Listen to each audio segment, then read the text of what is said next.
The very first episode of the 540 is brought to you by StarCityGames.com's weekly sale. And this week, great for Cube owners, the basic land sale is going on now until March 8th at 10:59 a.m. Eastern Time. Get 20% off every single kind of basic land you can imagine. Foil, non-foil, snow-covered, not snow-covered, promotional, full art, everything under the sun. If you want to outfit your cube in your favorite lands, this is the time to do it. Go to starcitygames.com/sale, starcitygames.com/sale, 20% off of basic lands. Here's your chance to be part of a pretty big land grab. The 540 is also brought to you by Coalesce Apparel and Design. If you want to get the coolest Magic t-shirts and hoodies and stickers, go to coalesceapparel.shop. And if you find something you like, use gift code SCG to save 10% off at checkout. That's coalesceapparel.shop. Nobody made what they wanted, so they made it themselves.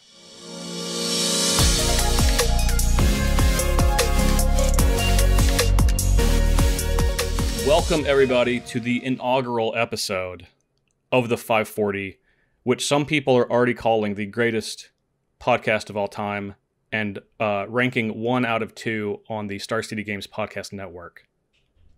They are saying that. However, I know there's a lot of competition in this category. Don't want anyone to feel snubbed. But there's also a lot of chatter that we have the worst podcast name in all of Magic. I've heard that. But, you know, Ryan, you were absolutely, positively, 100% in favor of this. And you said, I won't do the show unless this podcast is named the 540, because that is the only cube size that I respect and know and personally own. Yeah, it's really amusing to me because kind of the article that I've written recently for StarCityGames.com that has gotten the most attention, the most feedback, the most comments, people following up later, has been about my 180 card 2-to-4 player cube. So I'm kind of a cube size radical. I'm pretty staunchly in favor of 360 for 8-player cubes, and I've started experimenting with different sizes. But 540 cards is what you're going to see on Magic Online, is what you're going to see on Magic Arena. So I guess we needed a name. And it's what you're going to see when you subscribe to this podcast every single week, because that's what it's going to be. It's also the area code for Roanoke, Virginia, I'm told. It's true. As someone who lives in Roanoke, Virginia, but does not have a Roanoke, Virginia area code, because I'm not from here initially, that is I'm sure, a very small piece of the puzzle to everyone else, and a very large piece of the puzzle to the person that pitched this name, which again is Ryan Overturf, to be clear. And by the way, I'm Justin Parnell, and here's Ryan. So I am Ryan Overturf, yes, as you mentioned. Yes. So truly, welcome to the 540. We hope you enjoy your time. You know, we are here because both of us truly love cube and cube drafting. And designing, drafting, playing, all of it. All of it. The whole rigmarole, I believe, is the technical term. And, you know, this is really something for us that is, I mean, I would personally say that cube is my legitimate favorite format in all of Magic. I would have to think for a while of what my second favorite format is, but there's just no question that it is just my favorite way to engage with Magic in any capacity. Yeah, without a doubt. I feel like, you know, if for those of you that are perhaps listening to this podcast because you cannot get enough of hearing Ryan's voice, and you have not had a chance to find out what cube drafting is, it's essentially in most cases, and I guess the first thing to say about cube is there's asterisks everywhere. So everything we could say about cube, there's always an asterisk. But it's a very personalized way, in most cases, to play limited Magic with a oftentimes singleton nature where you are putting together a singleton set of cards, 800, 180 cards, 540 cards, 360 cards, 280 cards, 720 cards, 1,080 cards. I don't know. Anything, whatever you want. People go crazy nowadays. And is meant to be a replayable format that you, as a cube owner, can mold to the way that you want the environment to feel. And as a drafter, you can play your friend's cube and have the best limited experience in your life at virtually no cost to you, because all the cost is tied up in the person that owns the cube. Right, and if you want to design your cube, you can customize a type of Magic experience that you can subject all of your friends to at a very high personal cost to you. Yes. But ultimately, as most cube owners feel, I feel like people's cubes are their true love and joy. More so than their children. I've actually seen someone choose their cube over their child. It was a little weird for about 30 seconds, but once we started cubing, we were like, well, couldn't do this with a 7-year-old, so, you know. That just makes sense. Yeah. I have several cubes, no children. I'm there. Yeah. It's just math. Anyway, so we are, as we get into this podcast, and this is obviously our first episode, but this podcast is about cube in the entirety of what it is. So we're going to be covering all sorts of things when it comes to this format. Stuff like draft overview. So when a new cube comes out on MTG Arena or Magic Online, talking about the best ways to draft that, how to evaluate those cubes before playing them. Design theory. If you're designing your own cube, what kind of themes or cards or anything to go into your cube and the makeup of your own cube. Ryan is also going to be writing articles, more so in the future on cube. I guess he has obviously recently, but will be, I think, more in the future. Is that right? Yeah, I got some more stuff coming down the pipeline, some things planned, a regular article that you'll always see from me on the premium side on StarCityGames.com. I do sort of an initial dive into the upcoming Magic Online cubes, breaking down how to draft them, and then something that we're going to be doing here, definitely for those articles, as well as probably some stuff for some other articles I write, is going back and saying, what I got right, most of the things I said, and then what I got wrong, possibly some of the things I said maybe in those initial articles. We have 1 or 2 addendums. Yeah, those were the asterisks come for the articles. There's asterisks everywhere. So, yeah, exactly. And really just all things cube. And this is really great for us because this is a format that we love talking about, every single portion of it. And if you're listening to this podcast and it's because you love cube, let us know what you want to hear, because we can talk for an hour about anything. We could probably talk for an hour about one card. So whatever you want to hear as a listener, let us know. And you can let us know in comments in the places that will allow that on the podcast. I know YouTube allows for comments. You can tweet at us directly. I'm at jparnell1 on Twitter. I'm at Ryan Overdrive. So just let us know exactly what you want to hear. And for today's episode, another frequent one, because this is something that everyone loves, Magic players love, is new cards. So new card evaluation. So when we see new cards, what is our first take? And sometimes, in the case of Kaldheim today, might be a little more informed because the set's been out. It's been out for about a month now. So this is going to be a part new card evaluation and part article retrospective, because I believe Ryan has called his shots, and we'll see how wrong or right he is. Yeah, at this point, I have played with some of these cards. Okay. So we'll find out, but that's what we're looking at for today. And again, let us know what you want to hear. We are here for you to talk cube as much as you can possibly stand it. So we're going to take a quick break. When we come back, we're going to get into both Ryan and I's Kaldheim top 5 cards for cube.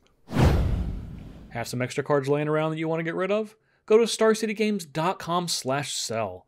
It has never been easier to turn your cards into cash, or if you're looking to outfit your cube or commander deck with some new favorites, get a 30% trade-in bonus when you choose store credit. No matter what your collection looks like, we have a method for you.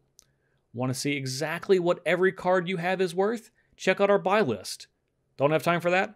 Stick it all in a box. Send it to us, and we'll make you an offer with our ship and sell program. Or if you want a more personal touch, make your way to the Star City Game Center in Roanoke, Virginia to sit down with a buyer just like the old days. With the fastest turnaround time in the industry, get an offer in under 4 days when you go to starcitygames.com/sell. Selling has never been easier. All right, so Kaldheim has been out for about a month, and we've had the opportunity through both playing and just for me staring at a preview of a card for literally 30 days in a row to form my opinion. So, who wants to start? We're gonna go 5-1, and I guess people at home do not know. We have no idea. I have no idea what Ryan's gonna say. He has no idea what I'm gonna say. I guess the people at home might be familiar with my list, so it makes a little sense for me to go first since I've written on this previously. That's fair. I am not familiar with your list, so I'm just going to be sitting back. Here's a card you might be familiar with from some amount of banned and restricted list discussion and announcements, but my number 5 pick is Burgee God of Lies, backside Tybalt Cosmic Imposter. For a second, I was like, whoa, this podcast is going to get off to a really good start if he says Tybalt's Trickery right here. Okay. All right. No, personally, across all of Magic, Tybalt/Burgee is my favorite card in the set. But it did not quite make my top 5. And I buy that. And this is something that I said in my article is I don't think that this card is up to snuff if we're talking about Vintage Cube, Legacy Cube, very high power environments. There's just already a lot of stuff to do on 7. There's better stuff to do on 2. And there's not enough going on in those fast mana environments to really justify this card despite this modality here. But when you get into lower power environments, spaces that are a little bit more mid-range, where the 2 is maybe relevantly taking something like a Tireless Tracker or a Questing Beast out of your opponent's hand and becoming a relevant threat that way, or the Tybalt can come down with a little bit more breathing room in your Rakdos kind of mid-range controlling deck and actually be a relevant threat that way, even on turn 7. I think it's a really sweet card there. It fits pretty seamlessly into my 2-player cube environment, and that's part of the reason that I'm so big on it. Okay. So I love Tybalt. I like it, just this card as a whole. One, I think the design of this card is incredible. I honestly cannot recall a card that has so many layers to it with so few words on it. Now, I know that's saying something for a 2-sided card, but I guess on the Tybalt side, as a 7-mana Planeswalker, my issue with the Burgee side is my same issue with Mesmeric Fiend and Friends, is that in a lot of cube environments, this is more of a, here, let me hold this for a second, and then you get it back later. And when this is getting creatures, I feel like that's more true than ever. Because you're generally with Mesmeric Fiend and cards like that, you're nabbing removal spells or spells that are advancing the game for your opponent that's trying to go over the top of you. And Burgee is the same. It's obviously better because it can turn into a Questing Beast or a Tireless Tracker, like you said, or really anything on curve. But when I look at it like that, Burgee is not a card on its own, of course, that I would put. I don't think I would put in any cube. But Tybalt is great. It's 7 mana, and when you get to 7 mana, the colors largely don't matter because if you're casting a 7-drop, it is presumed you're going to be able to cast it with whatever colors you really need. So now you're comparing Tybalt to Karn Liberateds and Ugins of the world. So I love it. I feel like it's like close. And this is like if I was ranking 6 cards, this would be my number 6 card. But those are my issues. Those are my issues with the card. Yeah, I agree with the general sentiment that this card is more cool than good if we're talking about that sort of spectrum. But just imagine taking your opponent's Uro from their hand with Falki. Like that's always the first thing that I think of, and that really gets me going. Yeah, I despise that card. Oh, I hate it. I hate it a lot. But I expect that both of these cards will exist simultaneously in some number of the online releases, and I'm really hoping to make that happen. Yes. Yeah. I think probably pretty close to 100% in Arena. And I would say some of the Magic Online cubes most certainly will have both of those cards. So I can get behind that. Anything that punishes someone that's playing Uro, I'm all in for. 100% here for that. Yeah. Okay. All right. So my number 5 card is Starnheim Unleashed, which is the foretell Untreat the Angels type card. So you're really into winning in sealed deck. Well, I was gonna say that I think if I had made this list a month ago, I don't think I would have put this card on it. But after having played against this in regular limited, which is not always the best way to inform your opinion about Cube, but I've played against this card 3 times in regular limited, and obviously have never won when anyone has cast it, which I believe is how it's supposed to work. But ultimately, I actually think that this is a fairly legitimate control finisher in a way that is easier to access than Untreat the Angels. And I know I'm just comparing it to another card that's like barely cubable in its own right in some cases, but I think this card has a legitimate flexibility where Untreat and other large mana finishers for control decks don't always. Okay. I think the 4 mana side is a lot more reasonable than it seems like, because if you're playing a control deck, that's essentially like a 4 mana. You're playing a 4 mana Sarah Angel. I realize as I'm saying this all out loud, I'm saying a bunch of cards that are like I would never put any of these cards in cubes. Right. Yeah, the 4 mana Sarah Angel would be a real maybe in Peasant Cube. No, in Peasant Cube, that's a solid top 3 pick. Okay. All right. But I think doesn't draw a card or nothing. I do think that the flexibility of this card makes it more interesting for cubes just across the board.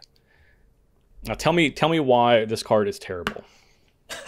I don't think this card is terrible. I think that this card is quite powerful, and it does factor in to my assessment of some of the other cards in Kaldheim. I think that Doomscar is a card that warrants a lot of discussion. Do you want this in cube? It's gotten a lot of chatter in Constructed, and a big part of making that and other kind of sneaky foretell cards work, like the counterspell, is actually having a high volume of foretell cards. Mm-hmm. So that there's actually a guessing game. So there's actually room to punish your opponent if they play around the wrong thing, instead of it just being like the one morph in the cube where it's like, oh, that's Den Protector. I don't really, what can I do about that? Who cares? Yeah. Having that kind of guessing game, having that flexibility. And I agree, Starnheim Unleashed does have pretty reasonable power in terms of a control finisher. So I definitely see it, especially if you are trying to include other foretell cards, because I think every foretell card you can justify makes each individual foretell card better too. Mm-hmm. Yeah, I totally agree. And I think for larger cubes, there's actually a reasonably high number in blue and white specifically where there are cubable cards there. The counterspell with Salt Coming, Behold the Multiverse, I think is very good. I think that's actually just a reasonable card. Oh my gosh, Doomscar, and there's a fifth one that I did not write down, but is it Saw It Coming? Salt Coming is the counterspell. Okay. It's the oh my gosh, did you name angel, the Glorious that's Protector? the one. Yes, the Restoration Angel. Yes. Yeah, so like I think those are all actually reasonable cards. And like you said, they all make each other better. So I don't think this is never going to be in a vintage or extremely high power level cube, but it's a card that when I read it, I was like, yeah, seems kind of dumpy. And every time that I've interacted with it, playing a game of Magic, I'm like, man, that seemed like a lot more difficult to beat than I was expecting. So, number 5 for me. That makes sense. So I suppose I'll truck on to my number 4. I have a pick that I am more confident in given the last week of constructed Magic, but my pick here is Toski, Bearer of Secrets. Okay. Tiny squirrel, giant mana cost, I guess. 4 mana squirrel.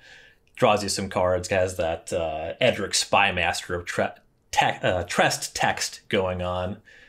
And this, part of the reason I like this card is because I like green Llanowar Elf, like Llanowar Elf tribal mana ramp style decks in Vintage and Legacy Cube, actually more than most people. And the most disappointing thing about these decks tends to be that your Llanowar Elves are bad as the game progresses if you don't have anything to cast, and that your 4 mana spot on the curve just has a bunch of stinkers. It's just like Garruk, Wildspeaker, and Mono Turds. So I'm looking for any upgrade on 4 mana green card, and this card checks the boxes for me, and specifically it makes it so attacking with Llanowar Elves is more of a powerful proposition if you can net some cards with it that way. I like it a lot there, and this card started to see play. Michael Majors had a called shot actually over on StarCityGames.com week 1 for Standard, and that's bearing out now. This card is showing up in modern decks, in the Stoneforge Mystic decks, which looks pretty sweet there, and it actually is putting up some pretty strong results just across Constructed Magic, which is usually a very good side for Cube Draft as well. Yeah. I don't have this card in my top 5, but I think this is one that, similar to you, that I absolutely love mono green, like mana dork deck in Legacy and Vintage Cube specifically. And this card, it's weird because like as Cube has like evolved, there was a time probably like 5 years ago where I think Edric was Spymaster of Trest was in a lot of cubes. And as we've gotten more and more like blue and green cards, I think that card's been edged out of a lot of cubes. So the mono green splash Edric decks have become like less viable in a lot of people's cubes, and Trotsky solves that issue by just being mono green and gets around the issue that Edric has, which was it's still a 2/2. Mm-hmm. You also don't have to fight other people for Tropical Island. Yes. And you can happily play Rafellos with Toski very easily. Mm-hmm. Yeah, so I feel like that, like I said, I don't have this card on my list, but I think that you're right. I don't actually have, I have no reason why this card is not incredibly powerful across a large swath of different types of cubes. And there's going to be those games where, it's 4 mana 1/1 has to attack. I get it. It's not always at its best, but I think that the average case is going to be convincing for this card. Yeah. I mean, the fact that it is largely unkillable is quite relevant. More relevant than it looks, just because it is giving the, it's coastal pirating your whole team constantly. And it makes it a lot easier, especially with those decks when you're putting so many resources into mana development with Llanowar Elves, Elvish Mystic, Roflos, Yorga Tree Speaker, etc., where you can just start just making bad attacks where one of your creatures is going to die. Where previously, if you don't have one of those trade-off card like Trotsky or Edric, then that's something that you generally never do. You kind of just wait until you draw your Craterhoof Behemoth or etc.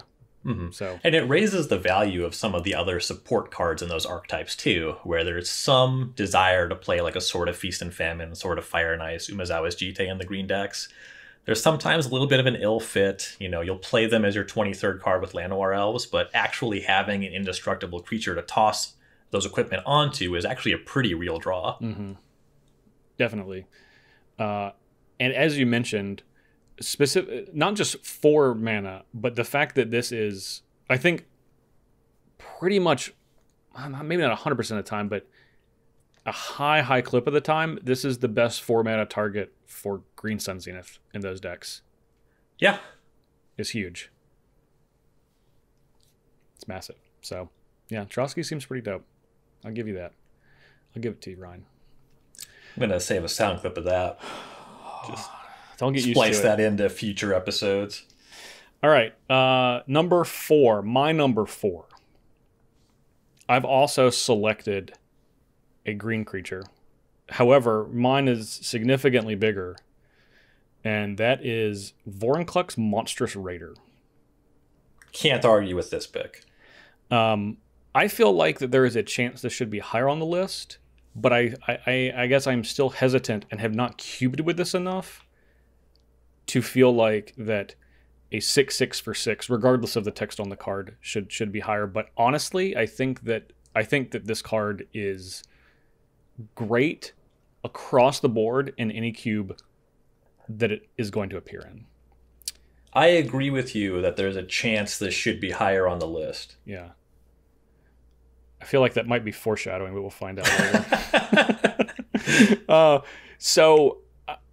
The flavor text of this card, beyond the fact that it's a 6/6 trample haste, means that this card is interacting, I think, very, very well with other high power cards in cubes, especially planeswalkers, both yours and your opponents.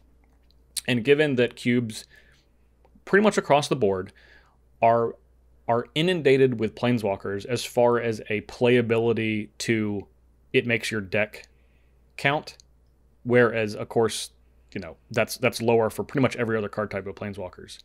Vornclex is a monster. The fact that it gets both sides, that it essentially lets your planeswalkers ultimate immediately, regardless of what they are. Like it almost doesn't matter if you can play a planeswalker and ultimate it, as well as being able to be a massive legitimate threat with trample and haste, and cut your opponent's planeswalkers in half. Just on that fact alone, I think this card is actually pretty incredible. And that's not even talking about any like small synergies that you might have with like +1/+1 counters or stuff like that, which does appear in other cubes. But if you have a cube where you have those type of themes, then this card just gets even better. Definitely. You know, the Magic community, that we meme a lot about Colossal Dreadmaw, but that card's just like good and limited. Like I play more Core Set limited than most people. I probably played more Core Set 2021 limited than the average player, and people complained a lot about that stuffy doll, the red 1/1 5-mana stuffy doll. Brash Taunter. That card was really good. It's like you just Colossal Dreadmaw and you kill him. That was my technology. It's just like a common that is sort of a powerhouse in a lot of regular booster draft or sealed deck games, and then it is remarkable how much better that card gets if you give it haste. This card is showing up in the Sultai Ultimatum piles in Standard right now. Yep.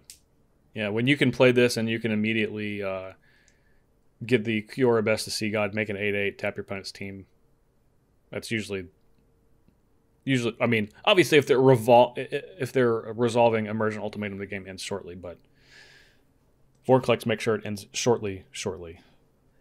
Yeah, I had kind of that double, triple take reaction thinking about this in preview season, where I was like, okay, there's a lot of text going on here. Let's parse it. Some synergies with counters. Okay, so some cubes are really into that. But like 6/6 trample haste, are you really going to be able to take advantage of those synergies? Oh, that doesn't matter because your opponent's dead. Yeah. And if for some reason you can, then it just pushes the game so far towards you that it's crazy. Like, I mean, for people that play Commander, obviously, you know, people know that I play Commander frequently. Doubling Season is a powerhouse of that format, just because of the significant amount of synergies.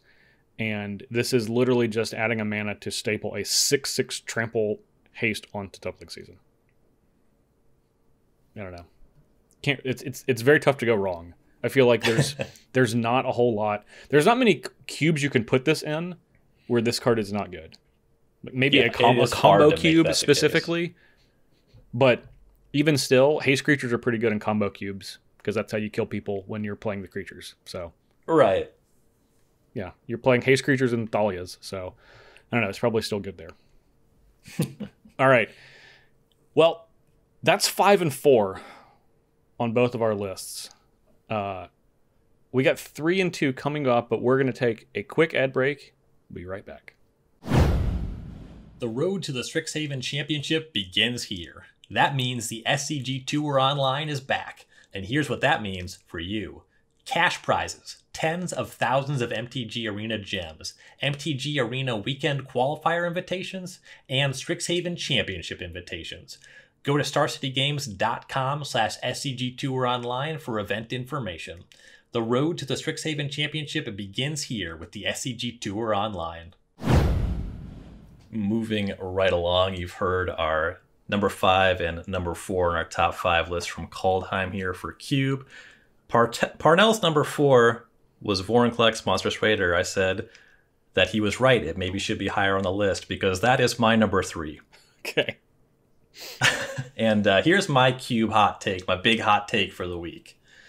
I think that this card in formats like Legacy, Vintage Cube that are just high power level where you want to do something incredible and get your opponent dead, I think that this card will have a higher win percentage in that slot in the green decks in these cubes than Primeval Titan. I think it's just an upgrade. I agree with you. I actually think Primeval Titan is fairly overrated in Cube. Thank you. I mean, the thing is, Primeval Titan, since we already talked about Vornclex, this can be the dunk on Primeval Titan section. Primeval Titan reads so well, and it has like this constructed like impact memory that people have. But like, if you're playing Primeval Titan, what do you need? What are you doing? Like, don't you just want to kill your opponent at that point? You just need more lands. It also usually means that you have talked yourself into playing 10 mana creatures in your deck, and you're trying to cast them for 10 mana. And that's how you want to win. Not with the 6/6.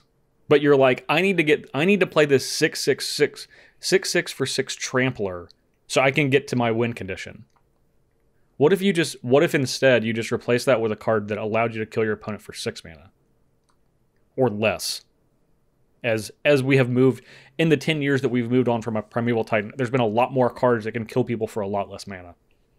Right. Like I don't know. Do these people just not care that they have to mulligan a lot or not keep track of the cards in hand when they lose? Just the Kozilek in the green deck thing is always just, yeah, I don't know, never sat well with me. Yeah, I feel like I don't know. It's not that I hate Primeval Titan. Like, I think it's a fun card because it's like, oh, I'm playing this 5-colored deck. I'm gonna play Primeval Titan. I'm gonna play this 6/6 that can fix my mana, and I feel like if you're playing like a really low-powered cube environment, that it's good. But that's also because it's Colossal Dreadmaw, as the aforementioned Colossal Dreadmaw. So yeah, I think if you're playing a cube where Field of the Dead is included and the number of the games revolve around Field of the Dead, then Primeval Titan's like a slam dunk. You know? Yeah. But we're playing a value game. We're not trying to cross the finish line as quickly as possible. That's going to be something for maybe like modern cube. But in vintage cube, when my opponent cast Primeval Titan, I'm just like pretty happy that they tapped out and also didn't really contribute to the game. No. Primeval Titan is definitely an excellent card in a Jund cube. If you're just trying to mid-range each other, you're like, all right, we're going to lay the ground rules. No one cast any impact spells before turn 4, and nothing after turn 6. We're just going to play a bunch of 4s and 5s. Everyone agree? If you're playing a cube where the turn 6 Treetop Village play is a big deal, yes, then Primeval Titan's for you. Now you can read as far or as little into that statement as you want, but that's the statement I'm making. Oh man! All right, my number 3.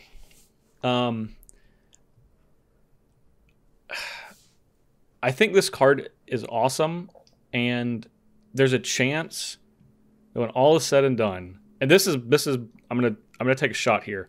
I think retrospectively, when we look back at Kaldheim, I think this is going to be the best cube card out of Kaldheim, which is saying something because I have it as number 3. But it's because I have better cases for number 2 and 1. Number 3 is Burgee God of Storytelling. I also agree that it is possible that this card should be ranked as the best cube card from Kaldheim. Okay. I feel like that's more foreshadowing. This card, I think, is actually pretty ridiculous in every single cube format you could possibly put this in. And I don't think there's any exceptions. I rank this card really highly. I think it's just great in so many decks. And I don't even remember the third ability that it has, which just makes it good everywhere else. Yeah, it's the double boast.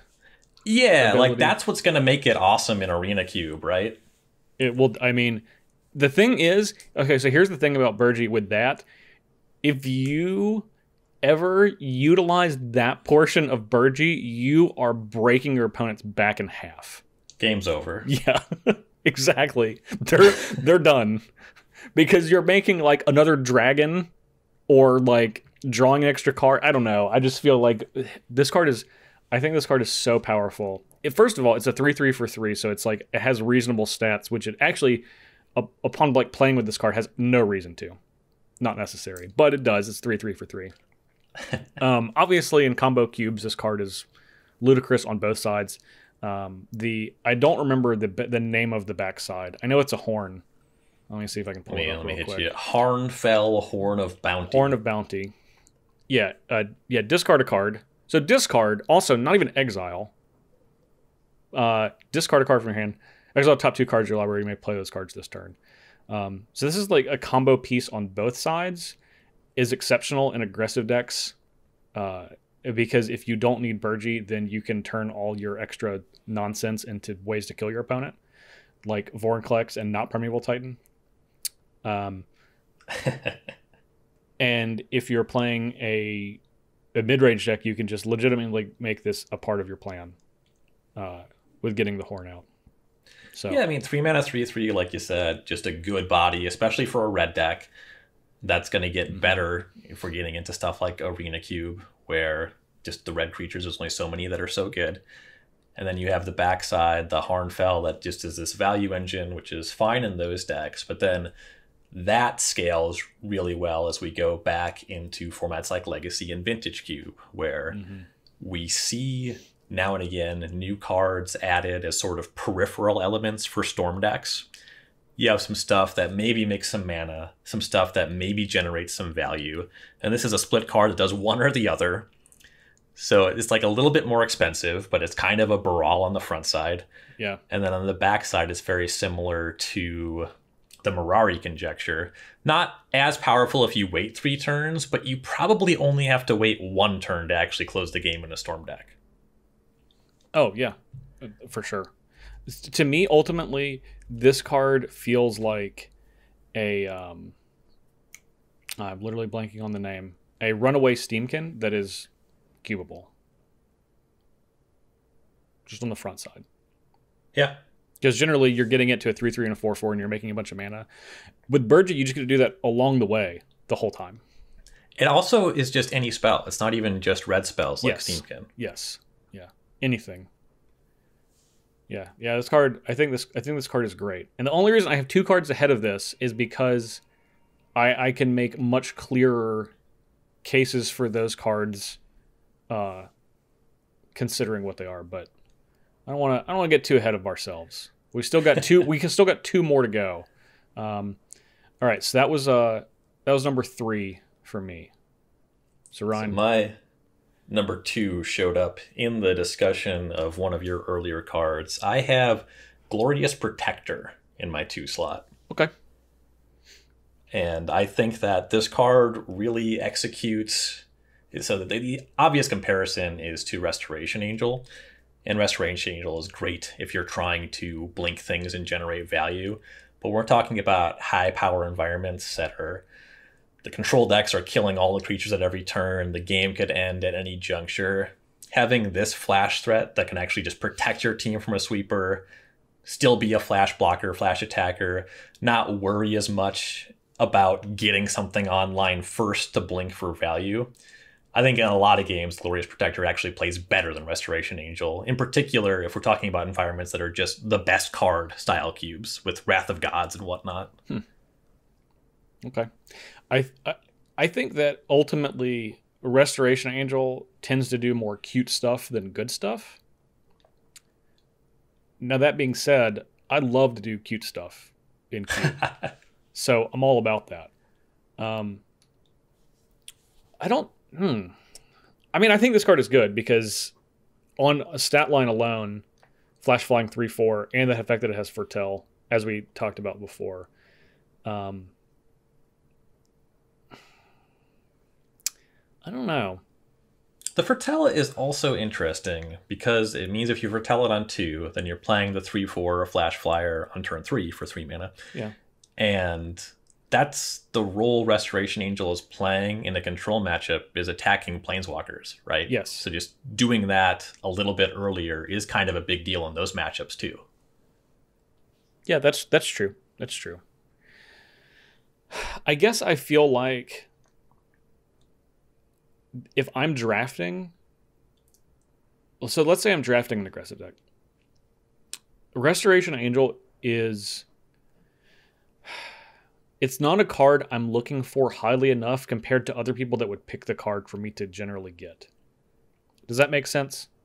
Yeah, I buy that. And I'm not necessarily selling this for an aggressive deck. I'm thinking broadly more mid-range and control. Yeah. And we were talking earlier about just getting a high volume of foretell things. I think Glorious Protector is awesome in your Doomscar deck, in your Starnheim Unleashed deck. That I 100% agree with. I 100% agree with that. And ultimately, I guess like when I read the meat section, exile any number of non-angels you control until it leaves the battlefield. That's like protect your team from sweeper territory. That can also be a 3/4 flyer. So like for your mid-range deck, like what is this? Like are you waiting? I mean, obviously you can say, well, it depends on what's going on in the game, but are you waiting to cast this in response to a sweeper or a removal spell, or are you playing this proactively as a 3/4 flyer?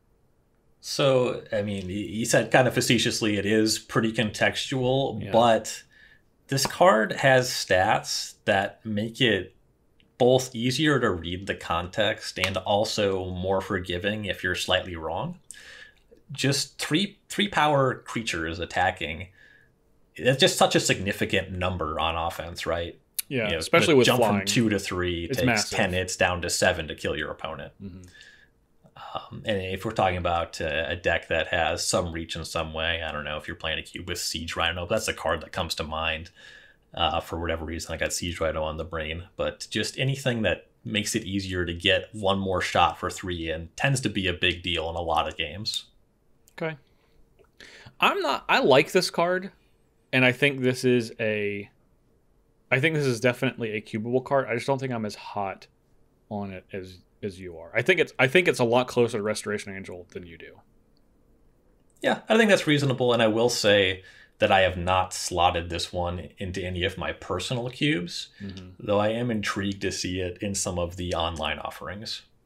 Yeah. Yeah, I'll certainly play with this card. I guess it just seems like there's, especially as we get to the rest of my list, I'm sure this comment will come back to bite me. It doesn't seem like the difference that we are seeing here with this indicates that it's good enough. Like how many of these type cards, Restoration Angel and Glorious Protector, how many of those cards would you want in any certain cube? If you could just like replicate them. So it depends what we're talking about, because honestly, the big thing for this card, one of, I think, the more powerful decks in Vintage Cube, if you fail to draft an actual broken combo deck, is just blue-white X playable cards. Yep. And that tends to mean counter spells, destroy target artifact, and then flash threat. Yeah, just the ability to 100% leave true. up Counterspell, Disenchant, creature that attacks with Flash is just the most powerful position for those decks. And for that reason, I think the number is higher than the status quo. Yeah, that I've literally made that exact same argument before, and I think it's recorded somewhere on the internet, so I won't argue here. All right. So my number 2 card is Doomscar. Doomscar is incredibly easy to look at and evaluate. But the reason that I think that this card is exceptional is because it is obviously, and this is the level 0 answer, it can be the cheapest Wrath, which makes it the most effective against aggressive decks. Straight away. Foretell it on 2, play it on 3. I think that the real excellence of this card is if your opponent knows that Doomscar is in the cube. Because having Foretell cards means that the scariest one of those from a, like, I'm going to get blown out perspective is Doomscar, of all of the Foretell cards that we've talked about. And 2, in most cubes, you're not simply relying on a single Wrath of God if you are playing a control deck, or even a mid-range deck in some cases. You're relying on different portions of interaction. And I think that Doomscar's power lies in the fact that it is, at best, causing your opponent to have to slow their game plan down, which as a control deck is potentially the most valuable thing you could have, is someone not deploying all of their threats out of fear of a Wrath. And when you're putting that Foretell card down, you're saying, this might be Doomscar. Don't play more creatures into it. And if it is, and if you have Doomscar, you always get to win. You always get to win on whatever side it is. If they play more creatures into it, you cast it. If they don't, you don't. There's a lot of value there, and I think that the important thing is that there's the possibility that it's not Doomscar. Yeah. Because there's quite of a lot of ways in cube, depending on the cube, to hedge against the potential that your opponent has a sweeper. Mm-hmm. You know, like you said, costing 3 is a big deal. You get it down earlier. There's things you can do. You can sequence your haste threats in a particular way. You can take a turn off to cast an equipment. You can set up for a planeswalker. You can play Sulfuric Vortex, this, that, and the other thing. But the big thing that you're mentioning here, for my money, is that if you deploy the threat of Doomscar and it causes your opponent to play in a way where they miss some damage, that's a big deal. Massive. It's huge. And I think that's going to happen more often than not. You have to have, as an opponent, you have to have your threats line up in a very specific way to not lose some sort of value or damage by playing around that. And I think that's going to happen in more games than it's not. So if I have Wrath of God, and Wrath of God type cards are good in my cube, then Doomscar is like a snap inclusion. And to me, it doesn't even matter how many other Foretell cards you have in the cube. If it's just Doomscar, fine. I don't think it makes a difference. I think if your opponent, again, knows that it's Doomscar 100%, they still have, identifying that portion of it is a factor, but it ultimately doesn't solve the problem of, well, now how do I interact with this the best? And I think that's where the real power of this card comes from. I think that the fact that it costs 5 if you draw it after turn 2 or 3 catches up with the equity you gain by it coming down on turn 3. If we're talking about cubes where it's the only Foretell card, you got to take the good with the bad on that. It's hard to say quantitatively exactly how good the 2 into 3 is as compared to how bad the drawing the 5 is, but it's a factor to consider, something to keep in mind. I think that this is easily going to show up alongside a handful of the other Foretell cards in Arena Cube. I think that's pretty easy to justify in some of the more mid-range Moto cubes, but you're kind of just endorsing it anywhere. Are you saying that you want this even in Powered Cube? I wanted it. Does a Powered Cube have Wrath of God? The card Wrath of the God? the Moto one tends to, yes. I'm asking your opinion. if you were making it, Ryan. If I made a powered cube, it wouldn't have any white cards whatsoever. Sure. I mean, now we say that. You know what color we have talked about the most on this podcast today?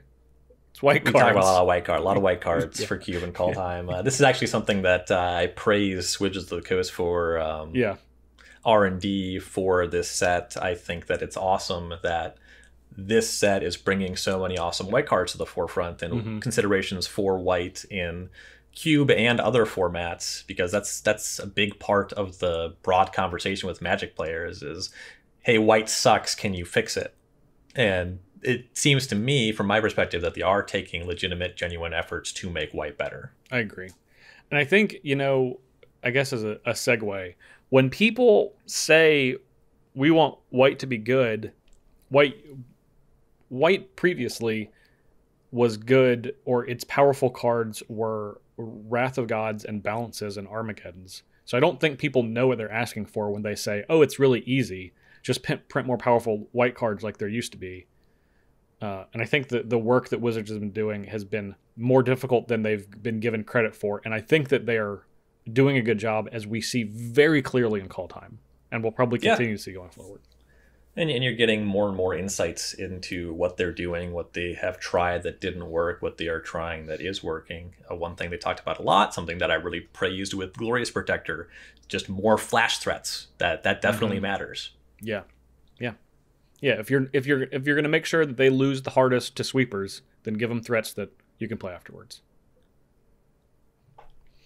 I forgot where we were. Oh, Doomscar. That was my number 2. Yes. Yeah. So anyway, Doomscar. I'm intrigued. I don't know if they're going to put it in the Moto powered cube. If I were the person making that decision, I think that they have a quota. It seems like they have to put in a certain number of cards from the new set. I would try really hard not to put Doomscar in powered cube, because I think that it's more punishing to bad decks than it is to the good decks. That I agree and that with. Doesn't sit well with me. Yeah. If you're trying to be honest, then if you're trying to put on your pant legs one at a time, get your hard hat on, and attack for 2, and you're playing the powered cube on Magic Online, then Doomscar will get you more than the people that have no interest in interacting with combat until the last turn of the game. So yeah, or at all. I will foretell Doomscar. I will tinker out Bolas's Citadel. Yeah. Yeah. So that's why I was saying, I'm not saying I would put it into the Vintage Cube. I'm saying that if I would put Wrath of God into the cube, then I would say yes. If not, then I would say no. I think that's the line. All right. I think that I'm a little colder on Doomscar than you are. I think for me, it's really important to get that volume of other foretell cards.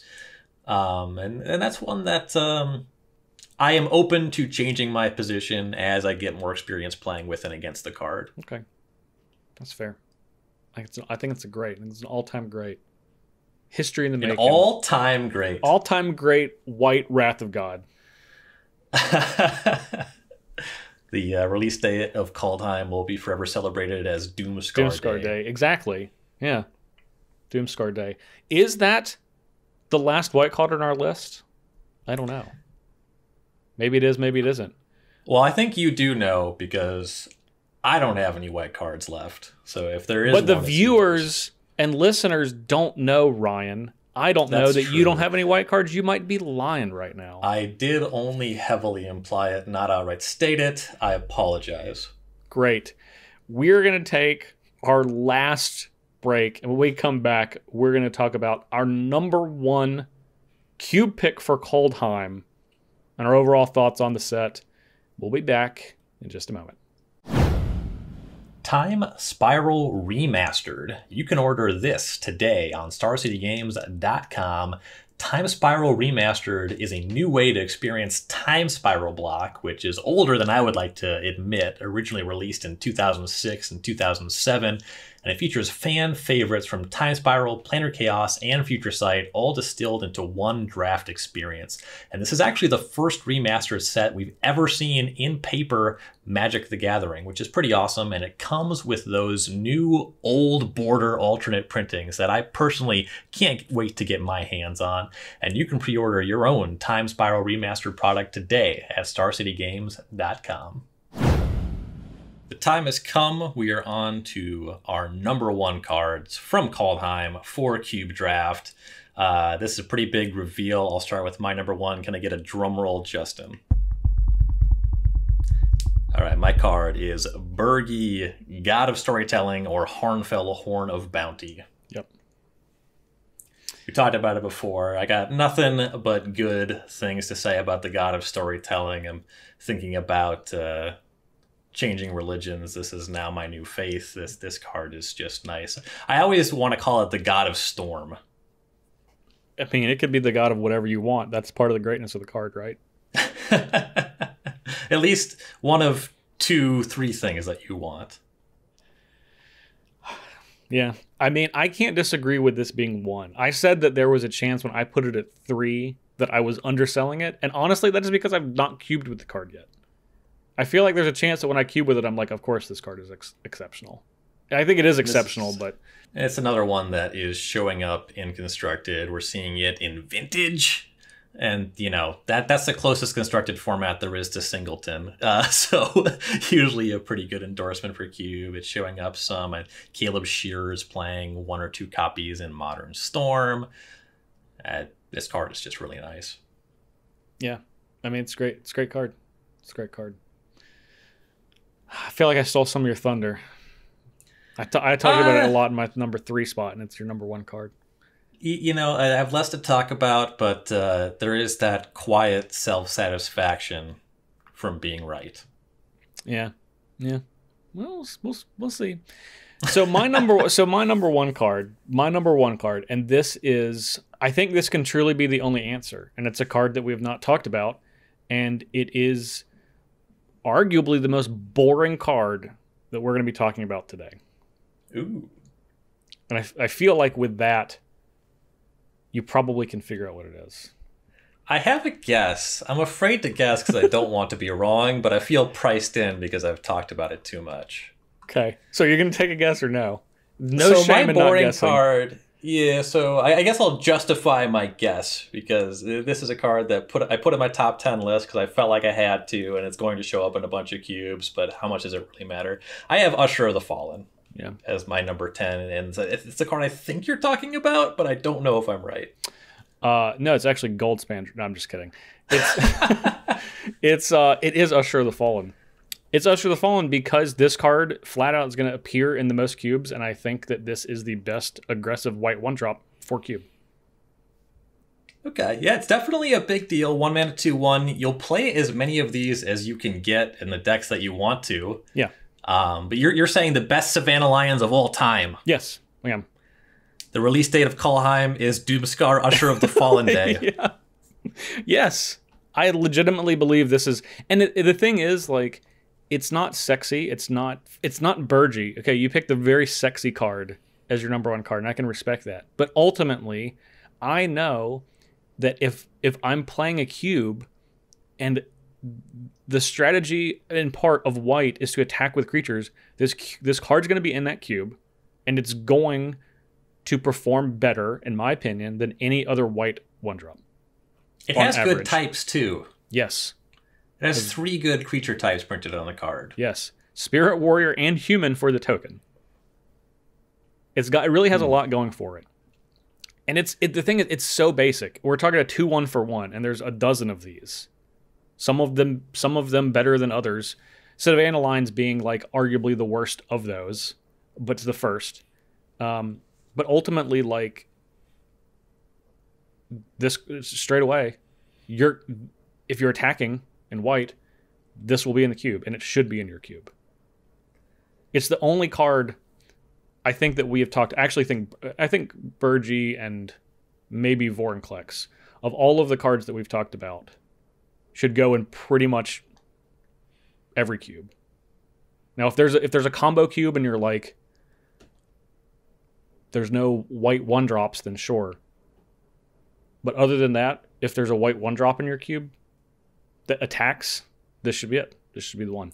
It's going to be in all of the digital offerings. I can't argue with that. Mm-hmm. Plays the token themes too. And I think I agree. There's definitely a good argument for it being the best Savannah Lions for Cube of all time. I do think the discussion of by what margin does have some relevance here, because there are going to be games where you're realistically attacking it to its own death. You're not going to be able to make more than one token. You're maybe not even interested or don't have the mana to make the token, but the option is there. Yeah. I mean, I think, what is a better... Okay, so if you're playing this on turn 1, which means that you are, in this scenario, least likely to make a token before this trades with something or dies, then it's simply a 2-1. So it's pretty much on par with most other 2-1s that get played on the first turn of the game. I think this is the best one to play after a sweeper for a 1-mana card. When you can play this alongside like another threat, and then on the next turn without having to cast another card, which is really important for white decks because they struggle with card advantage the most, to be able to put another small creature, especially when we're talking about holding equipments and you just want things to hold equipment. I think this card is enough better than everything else, but like you said, it's more about like getting to a point where you have a critical mass of these type cards. But in that sense, this is still one you're always going to have. If you're like, I have that critical mass in my cube, I already have that number that I want, whatever number it is, you should replace whatever the worst one of those, or whatever that you don't feel like is going to perform as much with Usher the Fallen. Because it's honestly just looking at most cube lists, just cut one of your white 4-drops. Pretty interchangeable. Yeah, I mean, that's a different discussion about white, but yeah, I mean, it's not exciting, but it's gonna do its job better than any card it's being compared against, and because of that, it's the number 1 card for me. I have thought of 2 white 1-mana threats that I would draft over Usher the Fallen. Okay. All right. I don't think you're going to have any argument against Mother of Ruins. Yeah, I think Mother of Ruins is kind of a special situation, right? Yeah, definitely, and it's agree. not a very fun card. Also, it's not. I will agree with Mother of Ruins. It is not an attacking card, but it is an attacking card. It's a card that lets everything else attack and not die. So I'll agree with Mom. Okay. And my other example, I think there's more room for disagreement, but like the selling point is you're going to put Usher the Fallen in every deck that plays this card, but I do like Legion's Landing more. That's closer.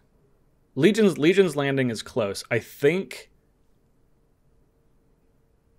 I still want Usher of the Fallen, because I think it's really rare that I think Legion's Landing is good, but I feel like it's just like a clever piece more than a threat. I just feel like it's so rare that it's like to when you're like out of cards and you're like you're tapping 4 of your lands and making a 1/1 every turn. I feel like the white decks very rarely win those games. So I feel like you're going to get more out of a 2/1 that can aggressively make a creature rather than that. You probably win more than you would think. You're right, it is kind of a desperate situation, but it's one of those spots where equipment get a lot better. Mm-hmm. There's also a number of turns where the mana boost from Legion's Landing can be a big deal. Yeah, I actually think that's more important generally than... I think that part wins you more games than the making a 1/1 at the end when you're gassed. But yeah, but I mean, the equipment portion, I mean, that's also like part of my argument for Usher. True. The landing you can have going before the sweeper is one of the big selling points for me. Yeah. I like Legion's Landing. I definitely like Legion's Landing. I think it's close. I'll agree that it's a little bit worse than Usher. All right. I'll accept close. Yeah. I cannot argue with your pick in terms of it being the safe and boring pick. And my pick is definitely a little bit more out there, but I think Burgee has a bigger impact on draftable archetypes. I think it's a bigger deal to have Burgee in your deck. It's just fine to play just generally. And it is a significant card to have in your cube if you're trying to facilitate these one big turn combo decks. Yep. Yeah. No, you'll get no pushback from me on Burgee. I think it is there's nothing else like it with the whole package it's bringing, and it's in a single card. It can just operate from so many different angles. So yeah, yours was way more exciting, but you're gonna see Usher of the Fallen in packs and on the table more often than any other card in Kaldheim. Yeah, you'll probably lose to more Usher of the Fallens than Burgees. Yeah. You're going to remember when you lose to Burgee more, though. Yes, and it'll take longer. Yeah. Or it won't. Oh, yeah, that's true. They won't always. Yeah, or they won't, but you'll definitely remember those, too. All right, so that's it. We only had, let's see, so what did we had Burgee and Vornclex overlap? That's not bad. Yeah, that was it for the overlap. Nice. It's not bad. Do you have any other card that you want to just talk about, like, as an honorable mention? So I personally am way more interested in really innovative cubes. The cubes that I spend the most time on are the ones that haven't gotten the most attention yet, and I'm hoping to put more work into writing articles about these and developing them better. But something that I have written a little bit about is Tribal in Cube. And I think that there's a lot of cool stuff you can do with Tribal. And for a lot of Magic players, Tribal Magic is incredibly resonant. For a lot of Magic players, one of your first decks, if not your first deck, was a Tribal deck. Yeah. And I think for that reason, there's a lot of value in incorporating some kind of Tribal themes into cubes. And every card that is just a sort of generic slam dunk for a Tribal deck tends to really play big for, like, that's a big deal to me. I really notice these cards, I keep track of them, and a huge card for Tribal, part of it being, I think, Changeling is just an awesome mechanic on this front. But I think Realm Walker is possibly my favorite cube card from the set. Under Burgee, but I think Realm Walker is a bigger deal for me than it is for most people. I think Realm Walker is really cool. That's another one that is, I think after the first time you play with it and interact with it, or play against it in some cases, you really see, like, the power that card brings to a variety of different archetypes, aka any Tribal archetype that can cast it. It's just out of this world good. Mm-hmm. There's been a couple Magic Online cubes that have had an elf theme recently. Both the Teamer cube and the Core Set cube had sort of an elf theme going on, and they struggle a little bit, part of that being because the cubes are 540 cards. You don't see all the cards all the time. The generically good cards are going to win out over the synergy cards. You're competing with everybody else when we're talking about cards like Llanowar Elves, so you're not going to get that because you're playing elves. Mm-hmm. But Realm Walker is just a huge upgrade for that theme specifically, too. Yeah. I really like Realm Walker in the sense that you can put it in a tight cube and make sure that it's an impact card. Yes. Yeah. Yeah, and that's really cool. It's a really great, I mean, honestly, cards like that where you allow you to play stuff off the top of your deck are I feel like those cards are always, in a cube sense, you can design around them with less effort than I think people think that you have to put in to do so. Mm-hmm. And that's the direction that a lot of Magic has been going lately, whether we're talking about the loud things like Uro that everybody knows and hates, mm-hmm. where you have a card that's a stream of cards, Army in a Can type things, but cards like Realm Walker, where you'll very often get 2 or 3 cards worth of value from it, mm-hmm. that's just going to define more and more play environments. Yep, for sure. So the only other cards that I want to talk about, and this is more of a kind of a broad stroke for cubes in general, and this is not really that I particularly like these, but I think this is an important discussion point, are the pathway lands. Sure.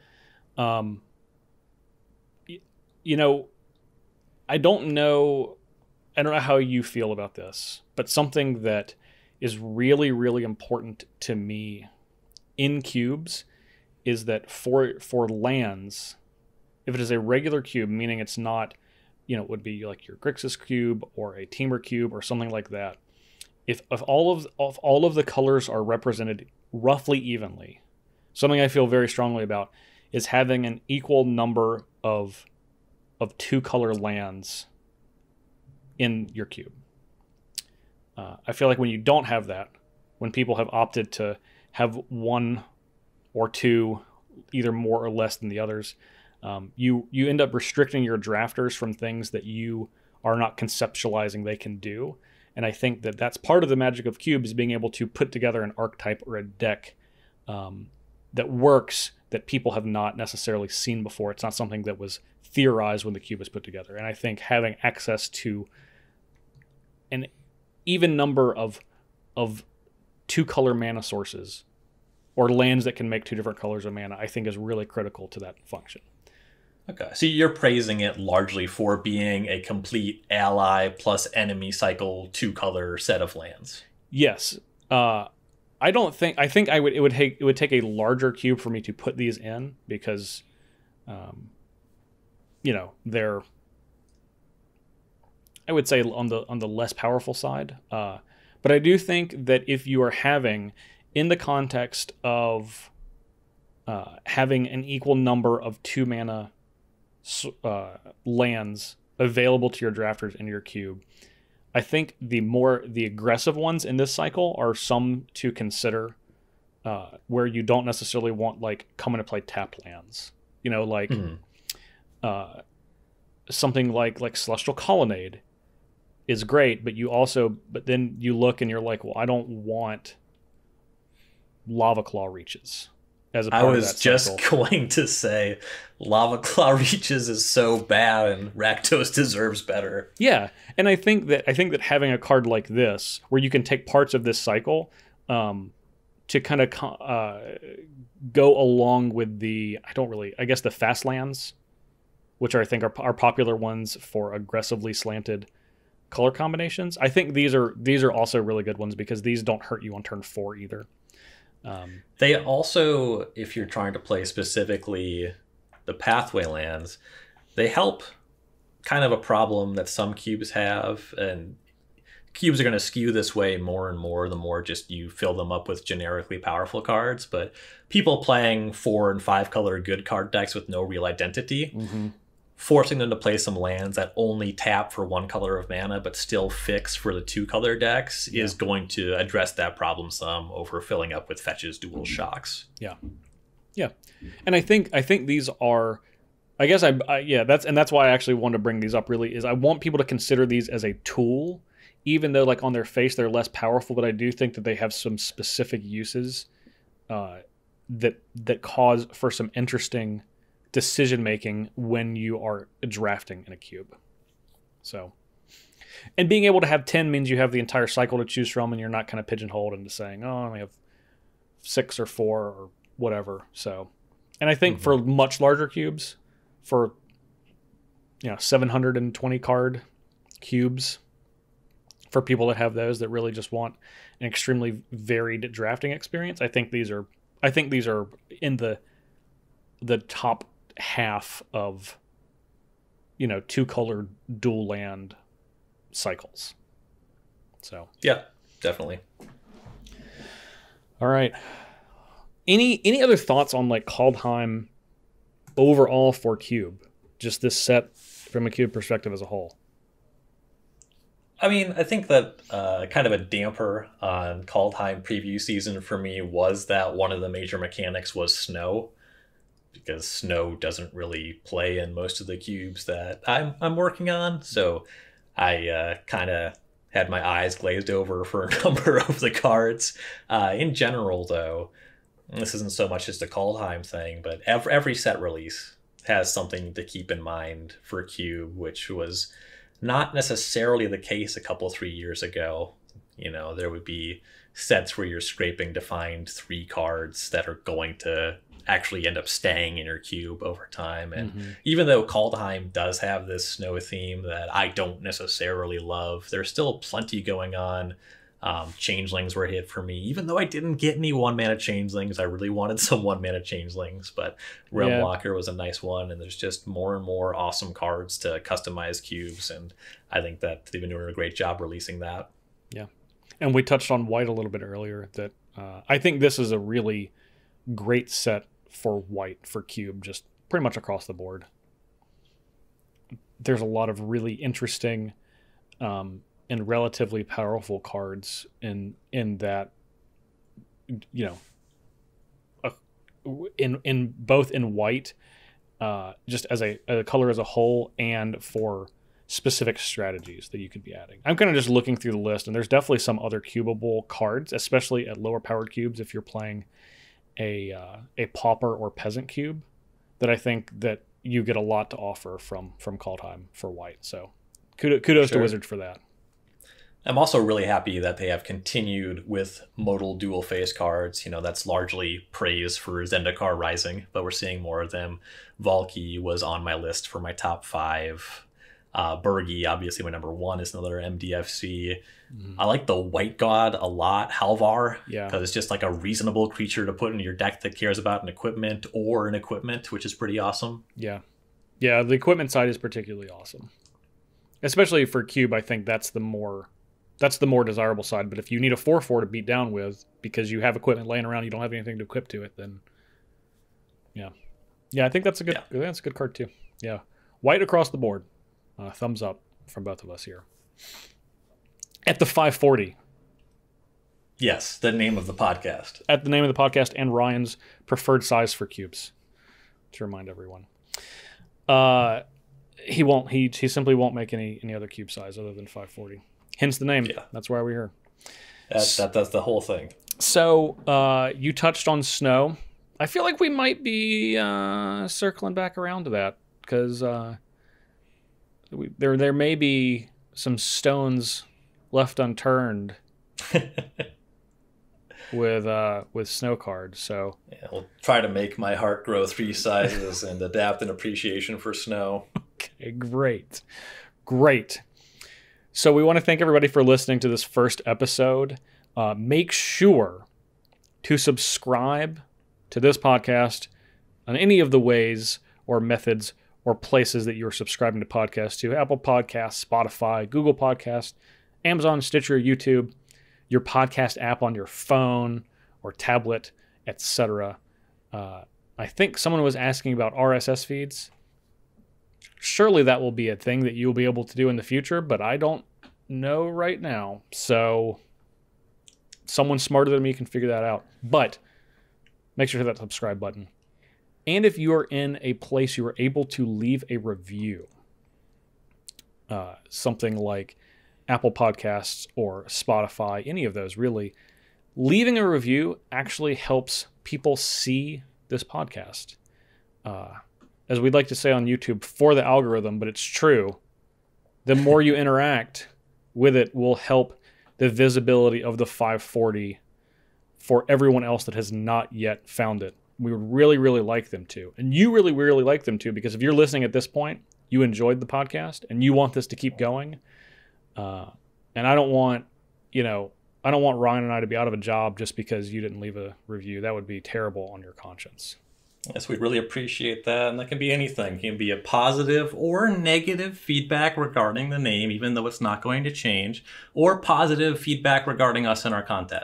Yeah, we would really appreciate it no matter how you interact. We will be back next week. I cannot remember what we were doing, but we'll know by then, or maybe Ryan does. Is next week snow? We talked about snow a lot. It might be. Maybe it is. Maybe it's not. Nope, it's something else. Hell yeah. It's something else. There's a cube that is coming to a certain platform. I can't wait to find out which. That I feel like some of us may have strong opinions on. So until that next week, Ryan, where can people find you? Anything else you want to plug? You can find me at Ryan Overdrive on Twitter. Also, somewhat slightly irregular article content on StarCityGames.com. Hopefully, before long, it'll be more regular, but there is more coming, I assure you that. Excellent. And you can find all of my stuff on StarCityGames.com and YouTube for Commander Versus. As some of you probably know me from there. You can find my other podcast, which is Think Twice. It's at Think Twice MTG on Twitter, and everywhere podcasts can be found, all of the aforementioned places, you can just search Think Twice MTG. It is a magic and pop culture podcast. So we talk about all things magic and all things pop culture, movies, music, TV, other games. It's a lot of fun. So if you enjoyed this, go give that a listen. And my last thing is I stream twice a week, twitch.tv/jparnell, 10 p.m. Eastern, Saturday, 8 p.m. Eastern on Monday. That's the 540.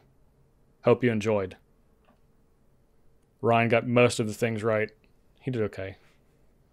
And I'll be back next week, equally okay. Excellent.